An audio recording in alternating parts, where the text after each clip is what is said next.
Selamat malam pemirsa, kembali lagi bersama saya Ayunda Safitri dalam program Cakap-Cakap. Belum lama ini Purwakarta diramaikan oleh aksi dua sosok, yakni Kang Deddy Mulyadi dan Bung Yuda Dawami. Kang Deddy Mulyadi, mantan Bupati Purwakarta ini terlibat adu mulut dengan Bung Yuda, mahasiswa STAI Mutakin di Pasar Rebo.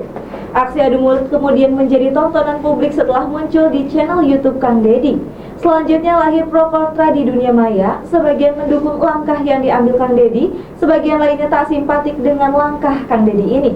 Pun demikian dengan yang diterima Bung Yuda, sebagian memuji keberanian Yuda, sebagian lainnya malah membulinya habis-habisan. Apa yang menyebabkan Kang Deddy yang saat ini tercatat sebagai Wakil Ketua Komisi 4 DPR RI ini sampai turun membersihkan pasar? Seberapa optimalkah peran pemerintah Kabupaten Purwakarta? Benarkah aksi sosial Kang Deddy ini hanya untuk pencitraan dan untuk memenuhi konten di media sosial? Kita akan membahasnya dalam Cakap-Cakap edisi malam ini. Bersama saya telah hadir di studio ada Pak Denhas Mubarak, Ketua Angkatan Muda Pembaharuan Indonesia Purwakarta. Selamat malam Pak Denhas. Selamat malam. Baik, bagaimana Bapak kabarnya? Sehat? Alhamdulillah sehat. Keluarga sehat di rumah Bapak? Alhamdulillah sehat. Alhamdulillah. Ya. Oke, ada juga Pak Zainal Abidin, Ketua Komunitas Madani Purwakarta. Selamat malam Pak Zainal. Selamat malam. Ya, gimana Bapak kabarnya sehat? Baik, alhamdulillah. Alhamdulillah, keluarga juga sehat Baik, Pak ya? alhamdulillah. Oke. Selain Pak Zainal juga ada Pak Yosef Agung Komara, aktivis muda Purwakarta. Selamat malam Pak Yosef. Ya, gimana Bapak kabarnya malam ini, sehat ya? Alhamdulillah, keluarga juga di rumah sehat, alhamdulillah ya. Oke, dan juga yang terakhir ada Pak Pandu Fajar Gumelar, Ketua Harian LSM Kompak. Selamat malam Pak Pandu. Saya buka dulu ini ya. Baik. Selamat malam juga. Alhamdulillah baik juga. Alhamdulillah baik juga Ya. Pak ya, keluarga juga sehat di Sehat, rumah. sehat. Alhamdulillah. Baik, pemirsa, sebelum talk show ini kita mulai, kita dengarkan dulu statement dari Yuda. Kalau menurut saya pribadi ataupun sebagai mahasiswa melihat pandangan Kang Deddy Mulyadi untuk peduli terhadap lingkungan ya baik. Itu kan bagian daripada tanggung jawab kita bersama. Harus kita dukung terkait tentang kebersihan tersebut. Tapi begini, kemarin itu Kang DM kan melakukan penertiban dan pembersihan. Artinya kan kewenangan dan kompetensi Kang DM dalam melaksanakan hal tersebut tidak sesuai karena peranan dan fungsi DPR itu kan ada 3, yaitu pembuatan undang-undang, controlling, dan budgeting. Artinya di sana tidak ada pelaksanaan teknis untuk melakukan hal tersebut, sehingga saya tanyakan kapasitas dan kewenangannya. Begitu Kang. Jadi pertanyaannya itu saja yang saya tanyakan sebetulnya, bukan persoalan saya melarang melakukan kebaikan, tidak. Begitu.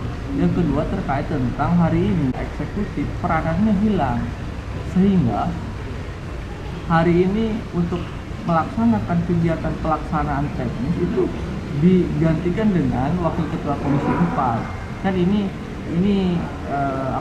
tidak benar begitu, karena saya sebagai mahasiswa punya tanggung jawab moral untuk menanyakan hal itu, begitu.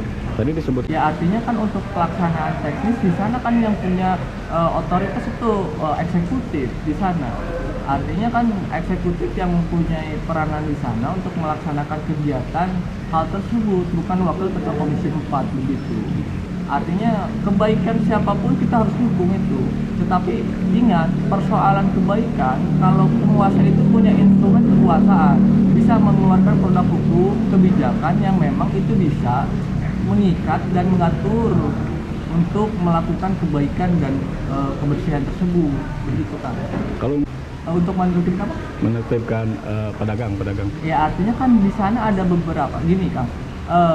Untuk menertibkan itu kan kalau ada di sana fungsinya Satpol PP. Penertiban itu kan yang punya dalam perda sudah jelas kan. Fungsinya Satpol PP dalam pelaksanaan penertiban dan pengawal perda itu jelas itu dalam peraturan daerah. Jadi gini, kalau memang hari ini Kang Deddy sebagai Wakil Ketua Komisi 4 resah dalam ketidaktertiban, itu bisa direkomendasikan kok ke Bupati ataupun ke Satpol PP gitu loh. Jadi jangan dilakukan oleh personal Deddy Mulyadi, jangan. Ya kalau memang beliau mengambil sikap hal tersebut atas dasar namanya apa, kepedulian dan kepekaan sosial tidak jadi soal. Tapi kan di sana ada dia sebagai leading sektor pergerakan, di sana mengamanoi kepala dinas dan instrumen pemerintahan eksekutif lainnya. Nah ini yang sangat kacau, yang sangat tidak dibenarkan lah. Kalau menurut saya yang pakir ilmu, dan memang saya itu sebagai mahasiswa masih tahap belajar, begitu. Bagian daripada pengimplementasian bagaimana teori yang sudah diajarkan di kampus saya implementasikan dan begitu. Sila, karena mereka melaksanakan penertiban kan di sana. Tapi yang salah begini, yang salah itu adalah penertiban itu inisiatornya siapa sih? Gitu. Inisiatornya eksekutif apa legislatif? Begitu, karena sistem pemerintahan Indonesia sudah jelas, pembagian kekuasaan itu sudah jelas. Kalau menurut Montesquieu dan John Locke kan ada 3 komponen ataupun 3 komponen yang dibagikan terkait tentang legislatif, eksekutif, dan yudikatif ataupun eksekutif. Itu sudah jelas pembagian kekuasaannya, tidak bisa legislatif melakukan kegiatan eksekutif, tidak bisa. Yang saya harapkan lah bupati sebagai kepala daerah lebih bisa mendominasi di Purwakarta untuk melakukan kegiatan apapun sebagai leading sektor. Jangan sampai orang yang memang tak punya kewenangan dan kapasitas melakukan kegiatan eksekutif gitu. Saya Yuda Domi Abdas, mahasiswa STI Dr. Hidayat Hakim. Baik, saya ingin tanyakan kepada Pak Pandu. Di pertengahan bulan November ini ya Pak, media sosial diramaikan dengan konten YouTube adu mulut antara Wakil Ketua Komisi 4 DPR RI, Pak Deddy Mulyadi dengan Yuda, mahasiswa STI Mutakin Purwakarta. Menurut Bapak nih, apa komentar Bapak tentang peristiwa ini? Peristiwa yang terjadi antara Kang Deddy Mulyadi dengan mahasiswa bernama Yuda kan sangat kontroversi nih ya. Artinya sedang hangat-hangatnya, sedang viral-viralnya, yang bikin situasi Purwakarta ya agak sedikit gaduh juga kan. Karena setiap yang viral di media sosial pasti ada pro dan kontra para netizen. Kalau saya sebagai pribadi atau mewakili lembaga LSM Kompak DPC Purwakarta, ada memang beberapa sudut pandang kan. Kita objektif saja penilaian di sana. Mungkin di satu sisi bahwa Yuda ini menyampaikan atau mempertanyakan hanya saja pada saat di lapangan mungkin kemungkinan ada bahasa yang tidak tepat untuk menanyakan kepada beliau. Nah, ke beliau sendiri juga, ya kita kalau dari sisi niatannya tidak ada yang salah. Tapi kan jadi kontroversi ini, mungkin yang ditanyakan kapasitas dan kewenangan beliau, kan begitu. Oke, baik. Nah sekarang saya ingin minta tanggapan dari Pak Denhas. Pak, mendengar statementnya bagaimana Pak? Saya sepakat bahwa eksistensi Kang Deddy di tengah-tengah kerumunan pasar membersihkan itu tidak ada yang salah kan gitu. Tapi yang cukup fenomenal kalau membawa beliau sebagai lembaga negara. Tapi sempat diklarifikasi bahwa beliau itu di sana memang sedang bersih-bersih pasar, dan itu dilakukan kontinu dari mulai pasar Senen, pasar Citeko, dan pasar Rebo yang terakhir. Nah, kalau misalkan mempermasalahkan kenapa hari ini, toh 10 tahun ke belakang yang namanya Kang Deddy Mulyadi itu concern terhadap kebersihan. Tidak ada langkah-langkah yang kontroversial pada wilayah kebersihan. Bagaimana menata ruang kota Purwakarta 10 tahun, kemudian ke 10 tahun ke depan. Oke, baik. Itu sangat objektif, kira-kira gitu. Dan hak prerogatif dia untuk melakukan pembersihan. Oke, baik. Nah sekarang menurut Pak Jainal nih, apa yang menjadi pemicu terjadinya adu mulut Pak? Ya, jadi saya sepakat dengan Kang Pandu bahwa ini terjadi overlapping antara tugas fungsi dari beliau. Bagaimanapun Deddy Mulyadi kemanapun melekat jabatannya, yaitu sebagai Wakil Ketua Komisi 4. Dimanapun dia ada, bahkan sedang di warung kopi pun melekat jabatan itu. Nah, saya melihat malah saat saya tersinggung sebagai warga Purwakarta, apakah tidak ada bupatinya di Purwakarta? Apakah tidak ada dinas terkait yang berwenang? Karena ujuk-ujuk dengan atas nama kemudian klarifikasi itu pun kemudian mengklarifikasi diri bahwa dia sebagai warga Purwakarta. Tetapi yang perlu diingat, berbuat baik pun harus ada rule of the game, tidak boleh semena-mena, harus ada rule of the game-nya. Negara Kesatuan Republik ini negara hukum. Maka kalau beliau ingin membersihkan pasar, salah satunya ya matur sama Bupati Purwakarta. Oke. Begitu ya. Oke, baik. Nah, mungkin dari Pak Yosep, Pak, ada tanggapan nggak dari apa yang diucapkan oleh Pak Jainal? Kalau saya justru kita harus apresiasi sama Kang Dedi ya. Artinya Pasar Rebo tuh udah hampir berapa tahun ya tidak, artinya sangat sulit untuk ditertibkan. Ketika misalkan waktu kemarin sebelumnya kan di Pasar Senen dulu tuh, ketika Pasar Senen rapi, kemudian banyak tuh yang komentar wanita ke Pasar Rebo, wanita ke Pasar Rebo, dan itu dibuktikan sama Kang Dedi.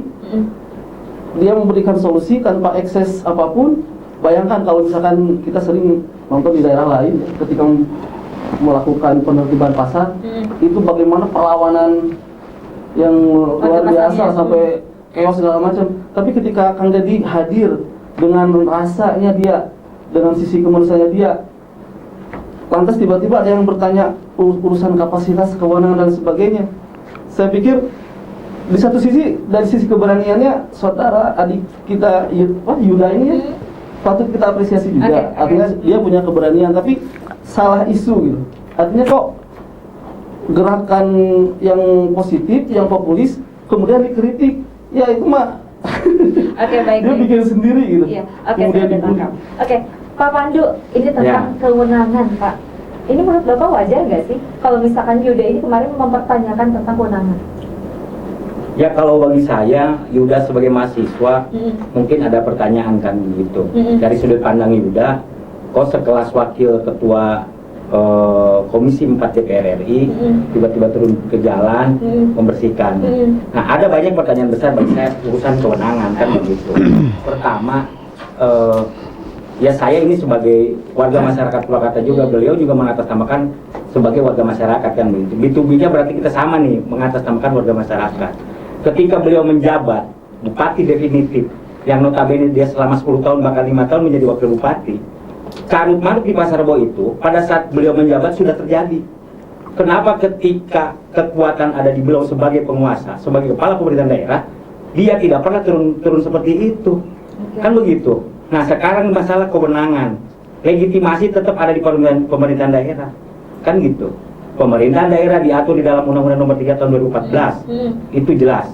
Jadi pemerintahan daerah bukan kerajaan, bukan rumah tangga, bukan dinasti oligarki, dan bukan drama Korea. Kita harus konsisten di sana. Ini yang jadi pertanyaan.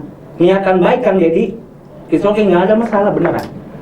Tapi ketika memang dia sebagai warga masyarakat, dia karena mantan bisa memerintahkan sekelas kepala OPD dan memarahi di depan umum.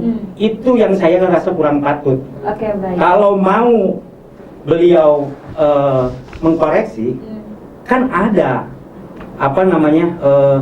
prosedur normatifnya, kan begitu. Kita aja kalau mau ke OPD, mau ke dinas, bersurat dulu atau bagaimana lah.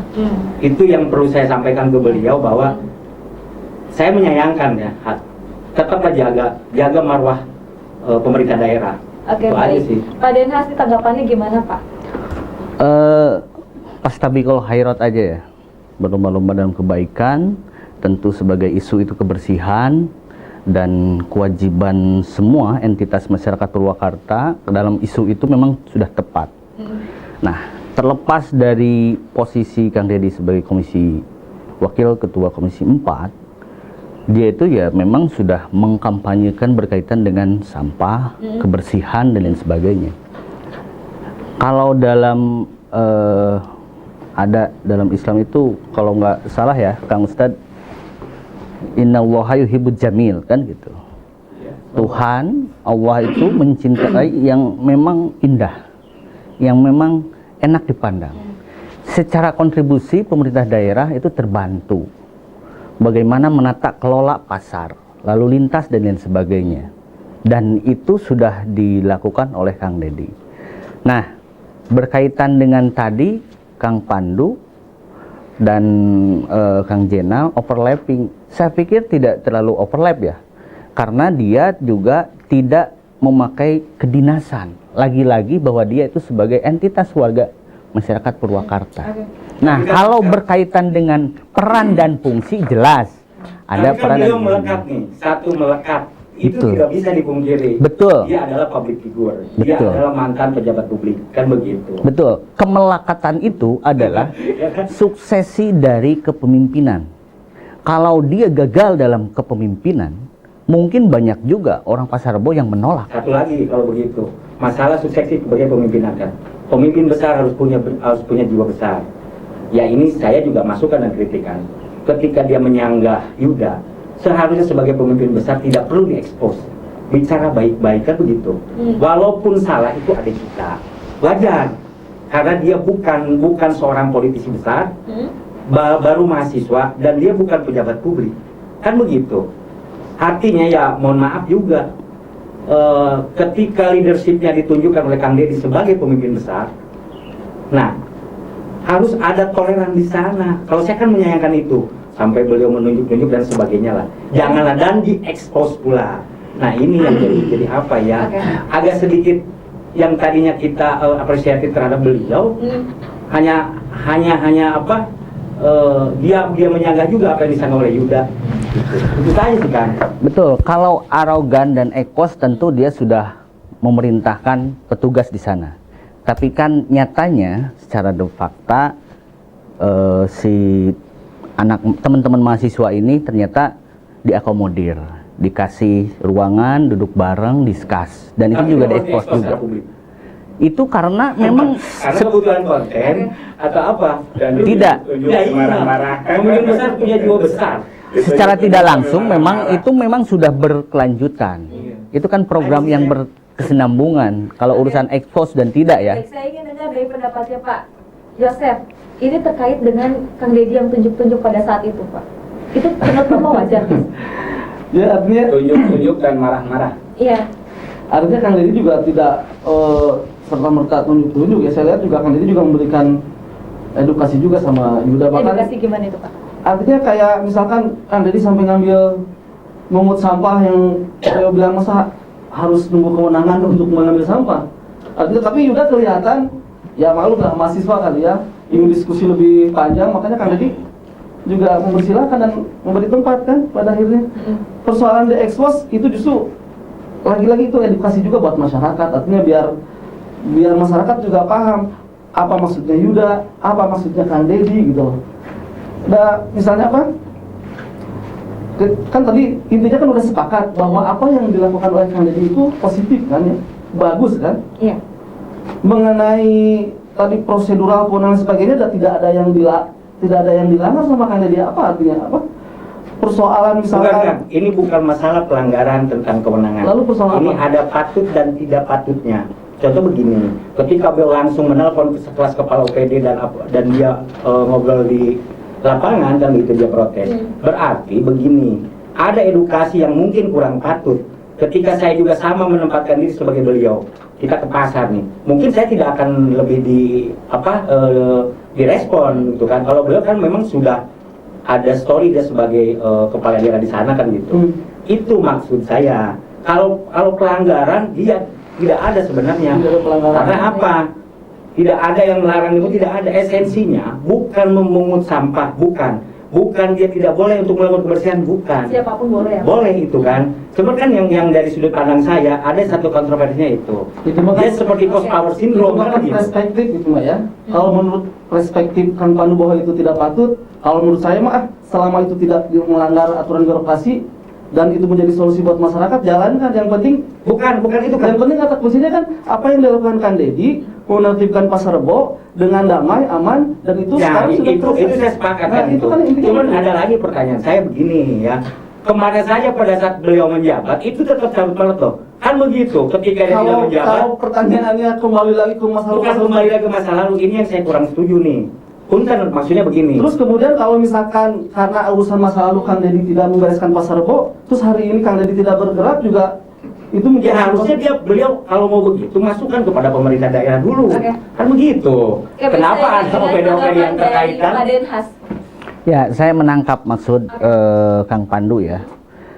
Betul bahwa kenapa sesosok Kang Deddy sebagai sipil biasa, tetapi ada seolah-olah power lebih.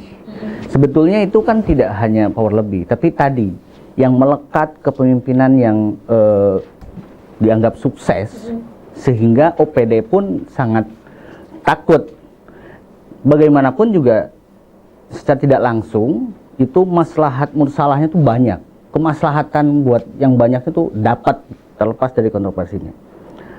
Mau tidak mau, diakui atau tidak, itu autokritik terhadap kinerja OPD yang ada. Pak Zainal ini gimana Pak? Baik, saya kasih ilustrasi kecil ya untuk membahas ini. Barusan dikatakan oleh Kang DM, ini DM-nya Denhas Mubarak.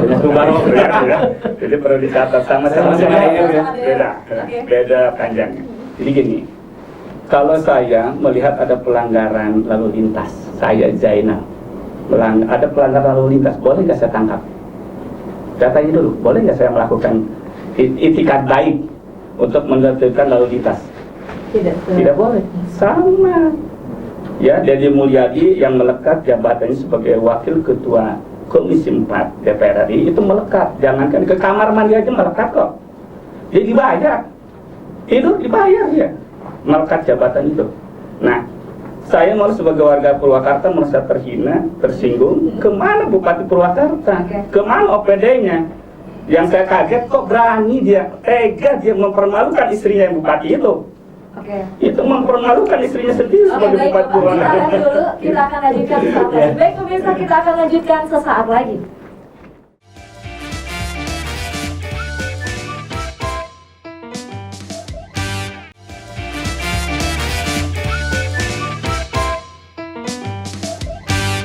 Baik pemirsa, terima kasih masih bersama kami. Kita akan lanjutkan. Saya ingin tanyakan ke Pak Yosef, Bapak mendengar tadi statement dari Pak Zainal terkait dengan Deddy sama dengan menggantikan tupoksi atau sama dengan mempermalukan istrinya. Ini menurut Bapak gimana? Benar nggak? Ya ada sih, itu kata saya juga itu mah perspektif. Silakan orang mau asumsi apapun, yang penting masyarakat melihat hasil yang dilakukan oleh Kang Deddy selama ini. Berarti hanya perspektif manusia aja? Perspektif, artinya kalau menurut perspektif bahwa itu memalukan, menurut saya mah tidak. Terus Kang Deddy juga masa tega sih mempermalukan istrinya, justru beliau membantu istrinya. Oke, baik. Ini Pak Pandu gimana Ya. Pak? Apakah benar menurut Bapak juga sama dengan mempermalukan? Kalau mempermalukan kan berarti apa ya, terlalu tendensius ya. Begini sajalah, kalau secara objektif kita kembalikan bahwa secara kewenangan itu ada di siapa kan gitu. Seorang kepala pemerintahan daerah kan punya para pembantu, para kepala dinas. Apa kepala dinas atau OPD yang terkait?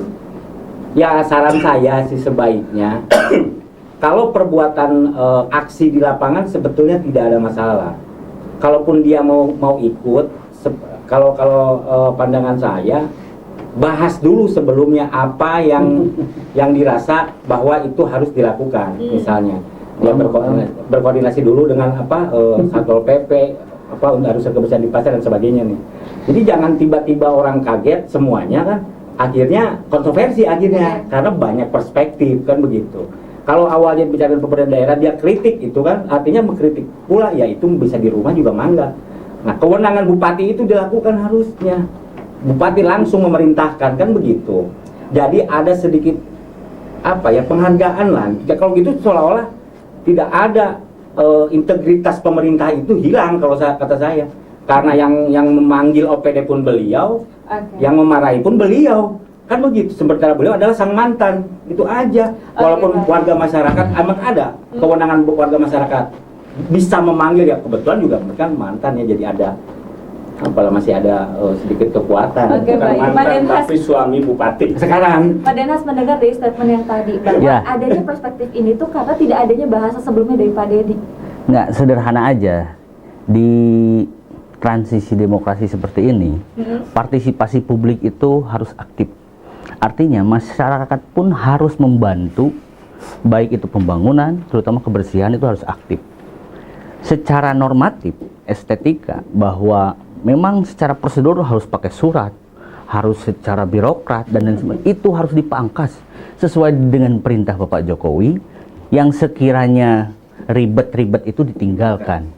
Partisipasi publik saat ini banyak. Contoh, kita lihat aja di kanal YouTube-nya. Kira-kira berapa persentase orang yang sepakat terhadap birokrasi yang bekerja terlambat. Itu salah satu kedoliman yang real. Kita bayar pajak, kita bayar pancen, kita bayar segala sesuatu. Tetapi bagaimana menciptakan good governance, bukan governance, lebih ke sumber daya manusia. Nah, bagaimana mereka melayani kita sebagai publik. Nah, kapasitas Kang Deddy cocok untuk bisa mengkritik di hadapan publik secara transparan. Selain menjadi edukasi politik, juga menjadi kebanggaan masyarakat Purwakarta. Ternyata Kang Deddy masih cinta terhadap kebersihan, masih loyal terhadap masyarakat kecil, silih asah, silih asuh, dan menciptakan cipta kondusif. Oke, baik. Pak Zainal, mendengar statement barusan nih Pak, berarti yang ribet-ribet itu harus ditinggalkan katanya. Berarti, menurut Bapak gimana nih? Apakah itu wajar kalau misalkan kita memakai, oke, yang ribet-ribet ini ditinggalkan, tapi membuat perspektif baru di masyarakat? Jadi semua hidup ini kan ada rule of the game, itu harus dilakukan. Yang simple, ya semua dibuat simple, tapi harus tetap mematuhi seluruh aturan-aturan yang telah ada, telah dibuat. Nah, pertanyaan saya tadi yang Bung DM ya, Dan Has Mubarak maksud saya ya. Jadi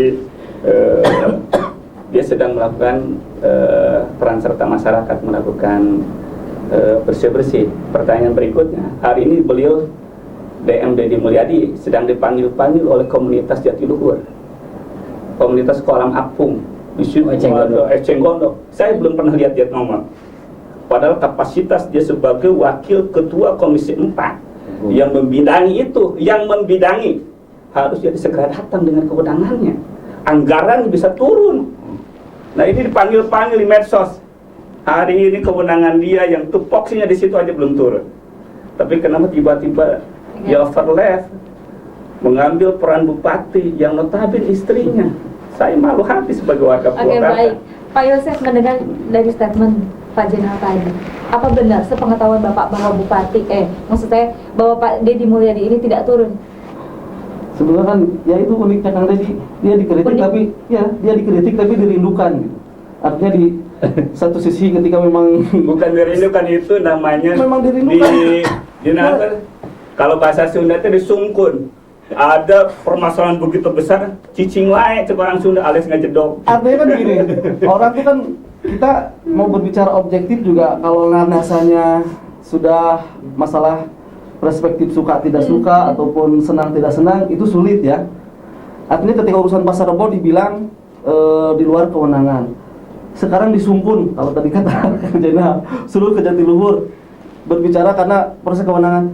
Kan itu juga ada kementerian yang mengurusi itu, nanti ditanya kewenangan lagi. Di bawah dia Komisi 4. Iya, maksudnya di bawah Komisi 4. Nah, ini menarik. Coba Anda lihat Undang-Undang nomor 17 tahun 2014. Bersih-bersih lingkungan juga sama di bawah Komisi 4. Bukan, betul. Akan tadi bilang bahwa kalau berbicara urusan itu gitu. Berbicara dia sebagai Komisi 4 kan ada kementerian. Ya sama juga. Berbicara Purwakarta ada pemerintah daerah, ada OPD-nya. Apa bedanya bahasa begitu? Kan begitu. Jadi ini terjadi inkonsistensi persepsi. Enggak, maksud saya gini. Artinya ketika di satu sisi kan jadi berbuat baik, kemudian ditanya kewenangan segala macam. Terus banyak kemudian video-video muncul.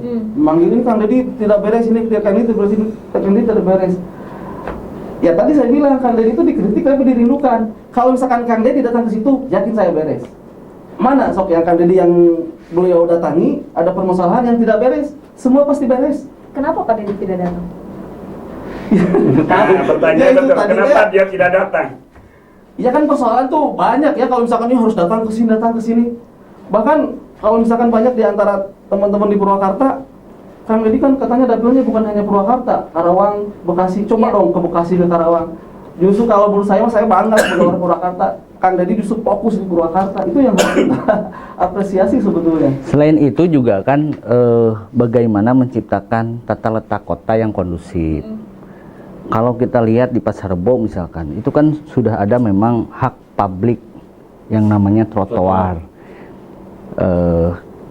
itu jelas ada tanaman dan lain sebagainya. Itu ternyata dialihfungsikan. Kebayang tuh lagi cekokom misalkan, kemudian Mang Dadang anu ngeritik eta kan nggak pernah didengar. Nah ini Kang Deddy muncul hadir di tengah-tengah masyarakat, kemudian banyak yang mengafirmasi, mengiyahkan terobosan-terobosan seperti itu. Ya sepakat, karena beliau itu adalah aspirator. Oke, baik. Nah sekarang itu mungkin dari perspektifnya Bapak ya. Tapi kalau misalkan saya ingin tanyakan dari perspektifnya mahasiswa, seperti Pak Yosef dulu kan pernah juga jadi aktivis, sampai sekarang masih jadi aktivis muda. Muda. Mantan Insya Allah. aktivis ya. Jika Bapak ini masih menjadi mahasiswa nih, saya tanyakan jika Bapak masih menjadi mahasiswa, apa yang akan Bapak lakukan ketika melihat Kang Deddy Mulyadi ini menggelar aksi sosial terkhusus seperti ini? Artinya saya tidak akan berbuat konyol seperti adikku Yuda itu. Artinya kenapa saya bilang konyol? Dan pada akhirnya ternyata Yuda juga mengakui dia walaupun statusnya mahasiswa, dia tidak merepresentasikan dirinya sebagai mahasiswa. Oke. Dia justru terpanggil katanya karena dia di Pleret, keluarganya semua berdagang di pada bukan tempatnya. Ketika sama Kang Deddy di lokasi menolak waktu itulah ya. Kemudian cerita 2013 itu masuk ke pikirannya dia. Dia merasa nggak enak katanya kalau melihat ada penertiban-penertiban yang dilakukan oleh Kang Deddy. Oke, baik Pak Zainal, mungkin Bapak bisa, jika Bapak masih menjadi mahasiswa, aktivis mahasiswa, tadi katanya kalau misalkan yang dilakukan Kang Yuda ini adalah aksi konyol, ini menurut Bapak gimana? Kalau menurut saya aksi heroik, anak muda yang sangat terbatas, kemampuan accessibility, punya keberanian. Ini yang harus diapresiatif dan kemudian dibina supaya gerakannya semakin smart dan taktis. Oke, baik. Kalau sebentar ya, kalau kebenarannya urusan keberaniannya dia saya juga apresiasi. Cuman kalau artinya gini, kalau dulu tuh saya waktu mahasiswa ya, sebelum melakukan aksi kritik ke baik pemerintah daerah atau ke siapapun, kita tuh diskusi. Karena kan yang jadi basis kekuatan mahasiswa itu intelektualitas.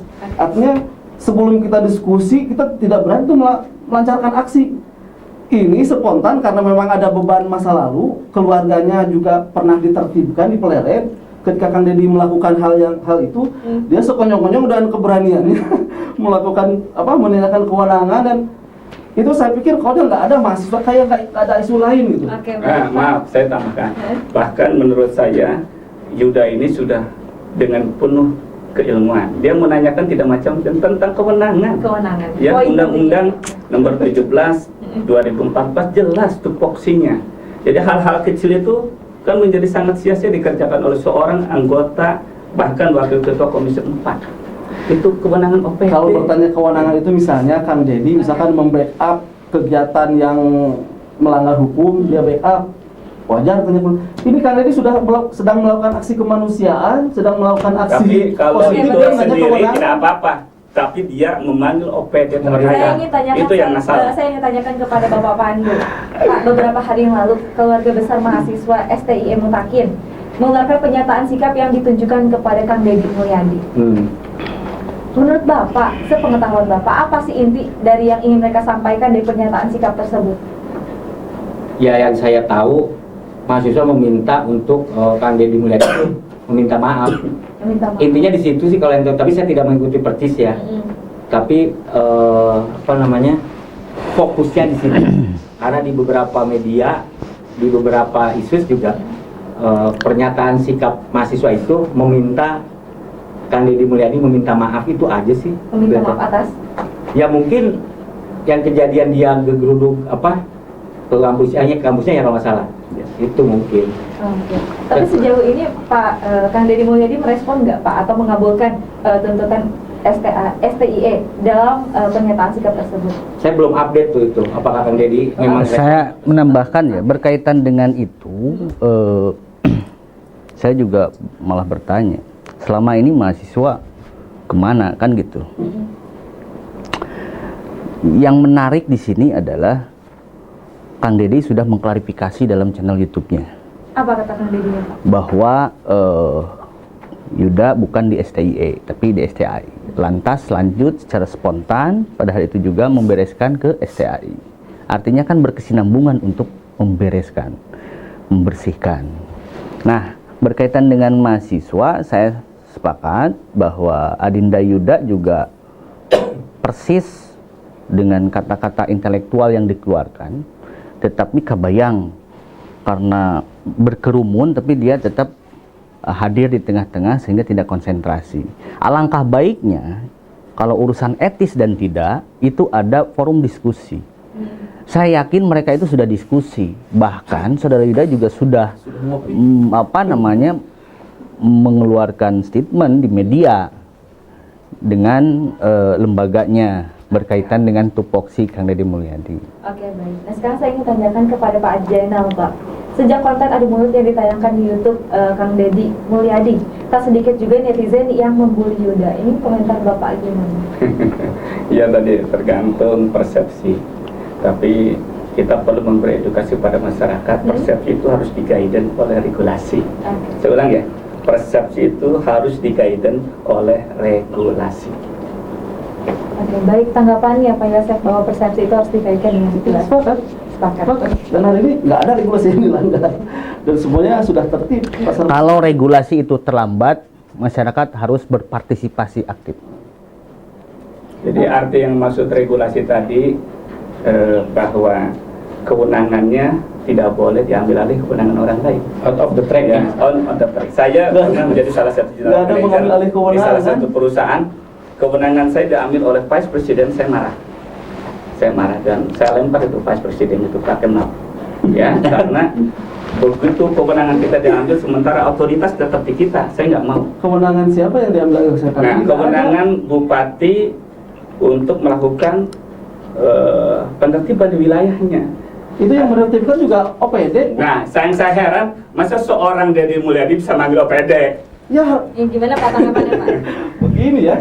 Kita pun dulu waktu mahasiswa demo, misalkan pengen pada dinas pendidikan itu misalnya ngecek ke sekolah-sekolah yang melakukan PSB dengan biaya mahal.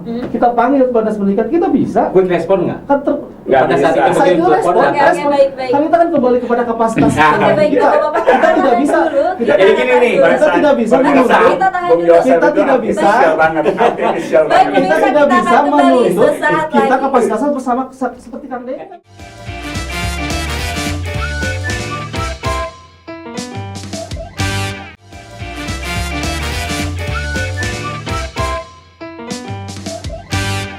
Baik pemirsa, terima kasih masih bersama kami. Kita akan lanjutkan Pak Pandu. Tadi Ya. sempat terhenti di pembicaraan kita Lupa lagi. terkait dengan kewenangan. Oh, iya. Apalagi Pak Deddy, Kang Deddy ini Lagi. bisa melakukan dan juga menunjuk kepada dinas-dinas. Ya sebenarnya jadi apa ya? Kalau kita kembali kepada perspektif, perspektif itu kan anggapan, kan begitu, tafsiran. Masing-masing jadi punya penafsiran. Di satu sisi ada yang berkait dengan mempertanyakan tentang regulasi kan. Di satu sisi dengan kewenangan. Boleh tidak boleh kan begitu. Jadi ini kalau perspektif itu ya kembali kepada masing-masing mentafsirkan. Saya mentafsirkan seperti ini, Kang Jenal seperti ini kan, Kang Yosef ataupun Kang Denhas. Titik temunya tidak akan pernah bertemu karena masing-masing punya perspektif, itu aja. Terkecuali kita membahas sesuatu yang sudah ada rule of the game-nya kalau kata bahasa Kang Jenal ya. Kalau tidak sudah ada aturannya kan, itu ada mekanismenya, ada standar prosedur personalnya kan begitu. Nah ini kan hanya karena sikap tindakan kan, itu aja. Kata saya seperti ini, Kang Yosef seperti itu kan gitu.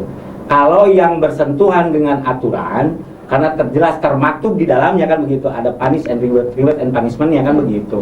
Nah kalau ini patut tidak patut kan, menang betul tidak atau tidak jadi susah. Kita akhirnya debat kusir kan begitu.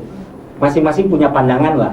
Saya juga akan mempertahankan prinsip saya, tafsiran saya kan begitu.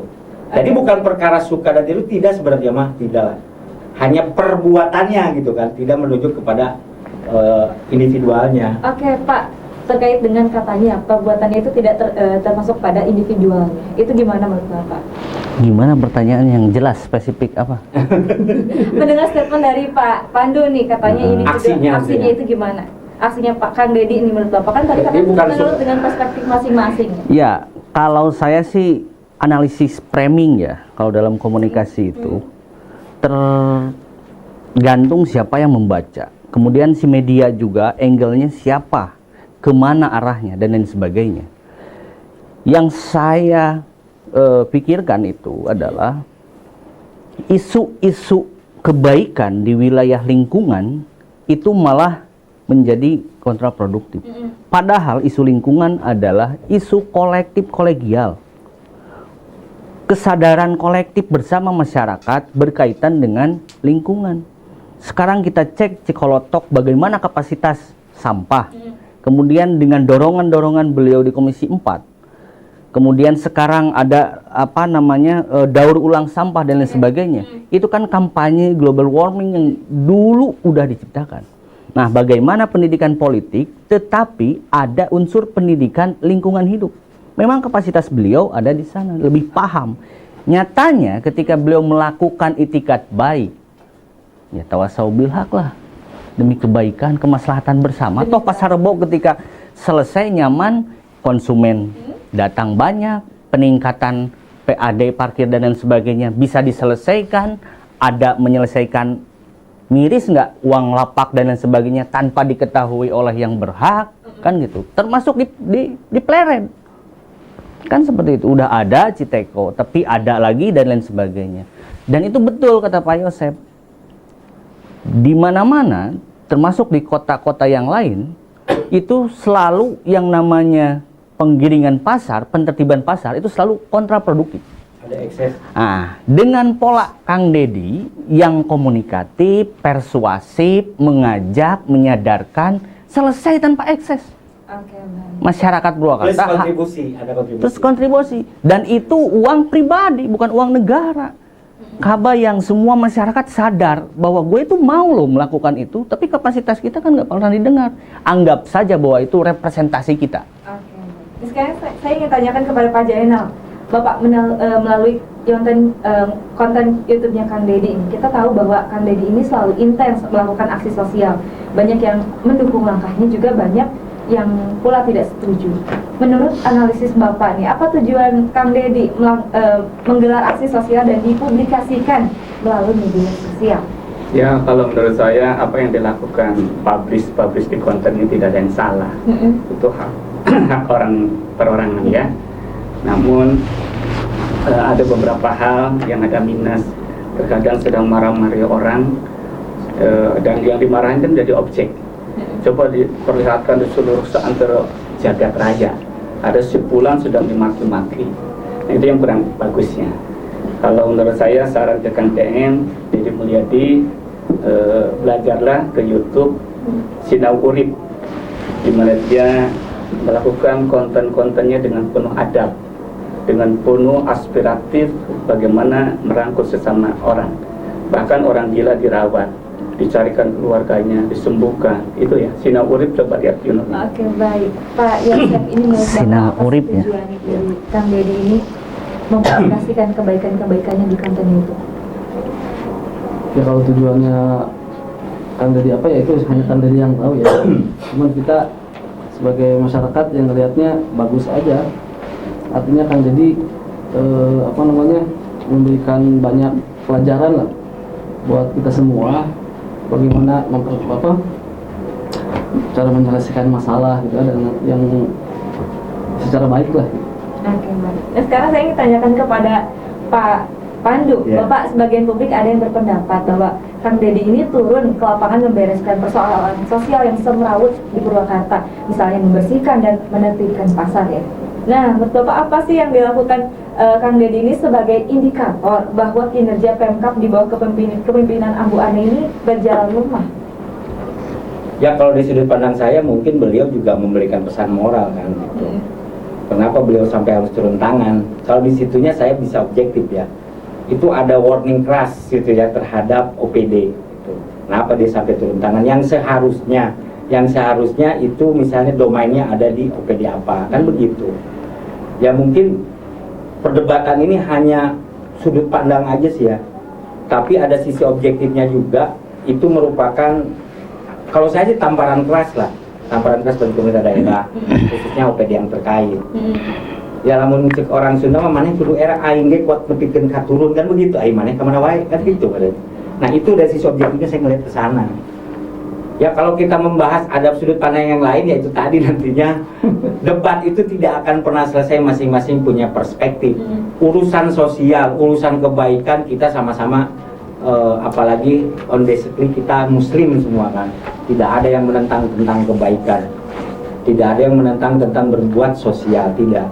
Cuman ada hal yang ketika kita berbicara tentang sosiologisnya kan begitu, human relationship-nya, hubungan manusia dan perspektif pandangan manusia itu pasti berbeda, karena ada yang melihat sudut pandangnya yang dilakukan dia itu benar karena berbuat baik, memberi, berbuat sosial.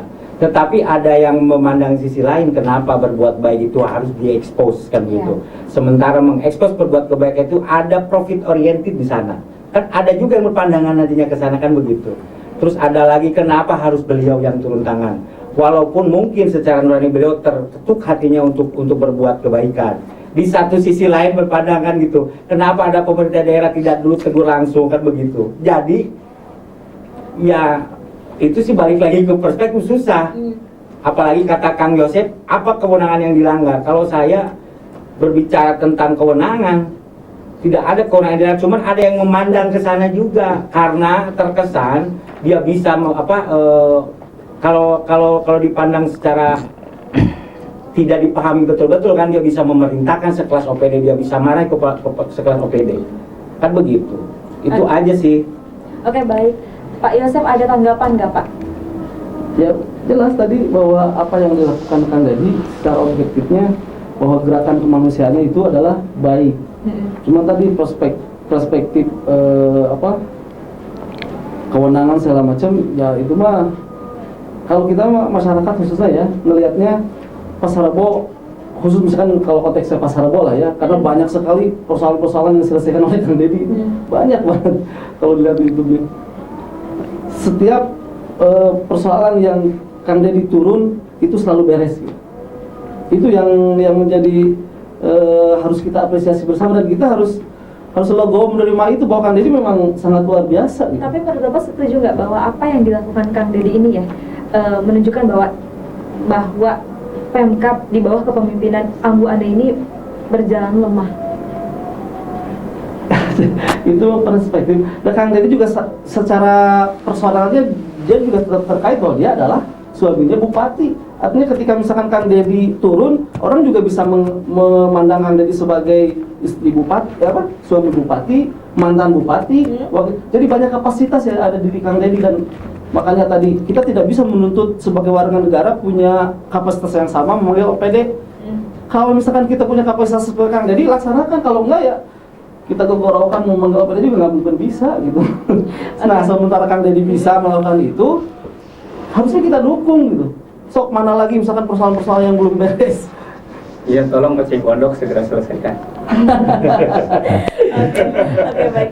Sekarang saya ingin tanyakan ke Pak Denhas, Pak, apakah asik sosial Kang Dedi Mulyadi ini kan dilakukan katanya secara tulus ya, untuk tujuan politis atau pencitraan? Menurut Bapak ini tulus atau sesuai dengan tujuan politisnya atau pencitraan? Tidak bisa salah satu, bisa dua-duanya. Konstruksi segala sesuatu itu harus dikonstruksi, dibentuk, dibuat. Nah, berkaitan dengan tulus, tentu dari mulai keikhlasan tulus itu kan nggak ada barometer ya, nggak ada pengukuran kan gitu. Yang jelas tepat sasaran. Yang pertama, yang kedua berkaitan dengan pencitraan, saya pikir Kang Dedi itu tidak butuh lagi pencitraan. Toh sudah viral, sudah tahu bahwa beliau itu politisi, bahwa beliau itu mantan bupati 2 periode, bahwa beliau itu mantan pemimpin, kan, dan lain sebagainya. Nah, saya pikir bahwa eksistensi Kang Dedi saat ini ya, dalam konteks pasar, itu bagian dari entitas masyarakat tanpa melabelkan anggota dewannya. Dia ingin menunjukkan bahwa pemimpin itu harus turun ke bawah, kan gitu, ngambil sampah dan lain-lain, karena hak masyarakat sama. Kalau dia posisinya diprem sebagai anggota Komisi 4, tentu dikawal dong, dipatwal, ada ajudan dan lain sebagainya. Tapi dia kan jalan-jalan dan lain sebagainya. Itu salah satu kontrol masyarakat. Nah, kita sebagai entitas masyarakat juga wajib mengontrol itu berkaitan dengan pasar.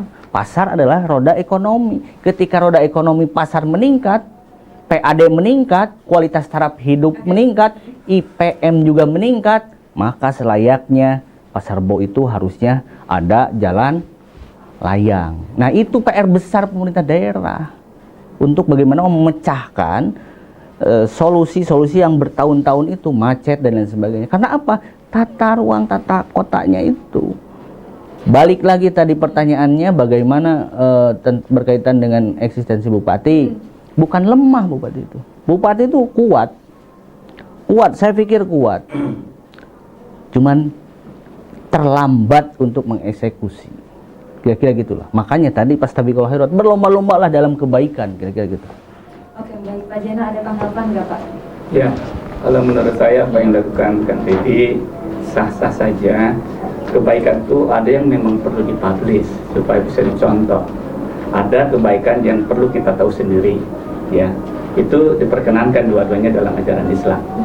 Nah, saya sih punya pemahaman untuk mengecilkan beda persepsi antar persepsi guidance regulasi.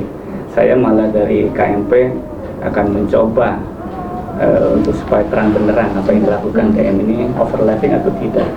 KMP sedang bersiap mengajukan aduan kepada Badan Kehormatan DPR RI terhadap kasus yang menurut persepsi kami adalah overlapping.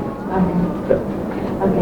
Nah, sekarang saya ingin tanyakan kepada Pak Pandu, Bapak peran Deddy Mulyadi yang begitu proaktif dalam menangani masalah sosial, seolah-olah menenggelamkan peran pemerintahan. Seperti apa sih Bapak melihat peran bupati atau wakil bupati dan para anggota DPRD Purwakarta? Kalau sudut pandang saya, ya kalau bahasa Kang Denhas mah terlambat ya. Kalau bagi saya ya memang tidak direncanakan dengan baik kan begitu. Apapun kegiatan yang ada di pemerintah daerah kan sudah direncanakan.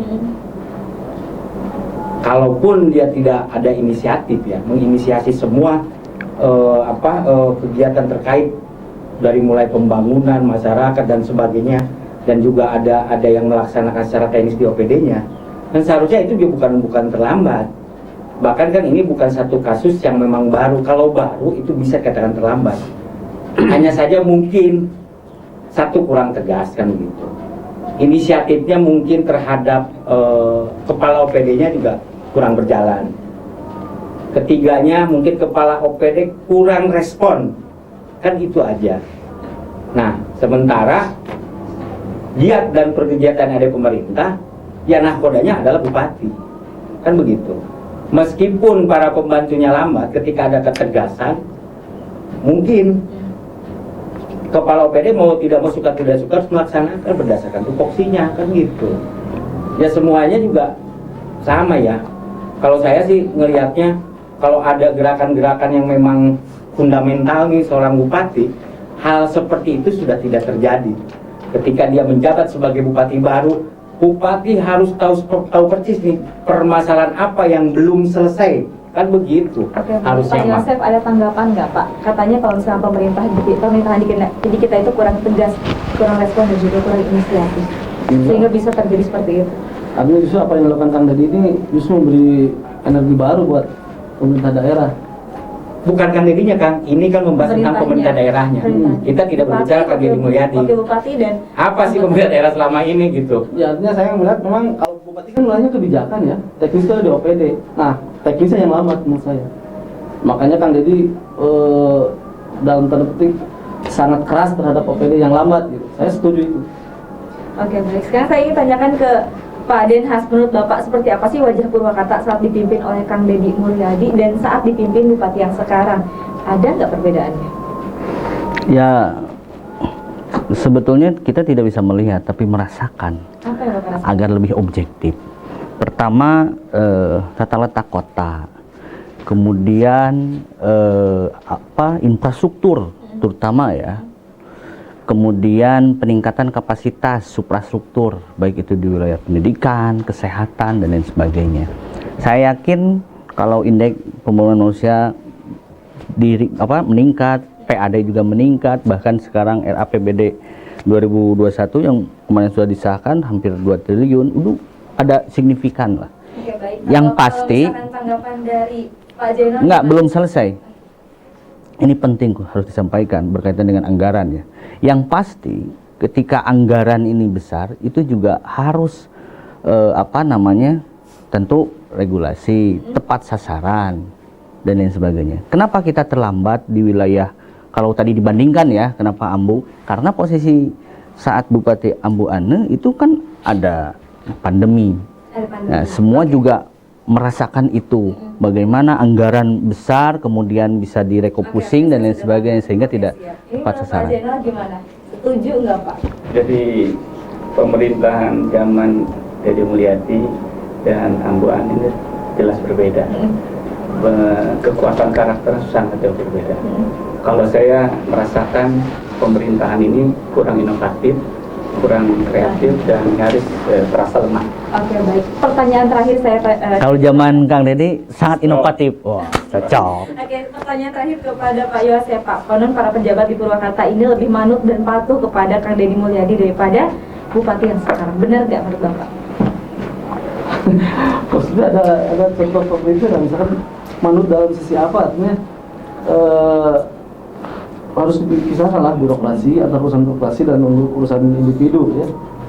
Saya juga nggak melihat bahwa kan dari intervensi banget gitu urusan kebijakan. Kalau teknis ya seperti itu, bahwa itu Berarti nggak semuanya ya? nggak. Oke. Urusan kebijakan saya yakin Ambu full memiliki ininya sendiri lah, walaupun tadi kita tidak bisa memisahkan antara bagaimana pemerintahan Kang Deddy, karena ini kan melanjutkan, artinya rejimnya sama gitu, dipimpin oleh didukung oleh partai-partai yang sama kan gitu, artinya tidak bisa, ini kan Ambu ini melanjutkan dari kepemimpinan Kang Deddy sebelumnya kan gitu. Oke, baik, melanjutkan ya Pak ya. Iya. Oke, baik Pak Denhas, terima kasih banyak. Pak Yosef, Terima kasih. banyak. Pak Zainal juga Pak Ya. Pandu, terima kasih banyak sudah hadir di studio Cakap-Cakap pada malam hari ini. Mudah-mudahan kita bisa ketemu lagi ya Pak ya, dalam Amin. episode-episode Amin. selanjutnya dalam keadaan sehat tentunya. Oke, baik pemirsa, terima kasih banyak. Rupanya Cakap-Cakap pada malam hari telah selesai. Saya dan segenap kru pamit undur diri. Terima kasih banyak dan sampai jumpa. Cipta TV selalu di hati.